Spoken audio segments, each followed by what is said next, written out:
Welcome to another SMC technical training video. In this video, we will set up the EtherNet module for the IO-Link master, enabling the ISA3, ISE70, and other IO-Link devices. During the video, we will show you the equipment and software you will need and show you step-by-step how to complete it. In the end, we will verify application gap checking activity through IO-Link control from ISA3 port process data. Let's get started. These are the typical parts and tools that you will need to complete gap checking at the application once your IO-Link module is ready. You'll need a PC, software, and network communication as well. Please review the IO-Link ISA3 hardware setup video prior to this one. Also, check out the ISA3 network and IP address video before proceeding. First, complete the tubing for the pneumatic circuit between the pressure and flow switches, gap checkers, and the gap check block. Turn on your air source and power. Check that the ISE70 is pressurized, the PFM has flow, and only pinhole air jets exist at the gap checker block. Now, let's set up the IO-Link master for the PLC. Download the EDS file from the IO-Link master manufacturer. Also, download all necessary files for PLC access support, referring to manufacturer's specifications. Now, with the IO-Link network running, start a session of Studio 5000.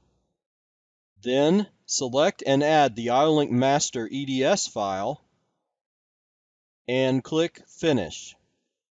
Right-click on the EtherNet scanner in the controller organizer and select New Module. Isolate and select the commercial IO-Link master brand. Then in the Select Module Type table, highlight the IO-Link master model and click Create. In the New Module table, first enter the IP address previously set for the unit. Then enter the desired unit name. Before moving on, click Change, then change the data type to integer, then click OK. Then save the program and go into Who Active. Then highlight and download it to the PLC. Make sure you follow the screen to complete the download. Then change over to Run mode.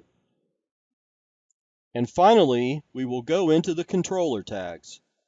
Note the tag device descriptions that were added as helpful labels for the IO-Link master port functions. Now read and input through the register bits for gap distances, port pressure, and any diagnostics as the gap varies. Fine-tune your program with the SMC Quick Guide or Operation Manual. And now we can see that the gap check monitoring application is running through the ISA3 and IO-Link control. We hope you found this video useful. Look for our other technical training videos to assist in controlling your automation processes.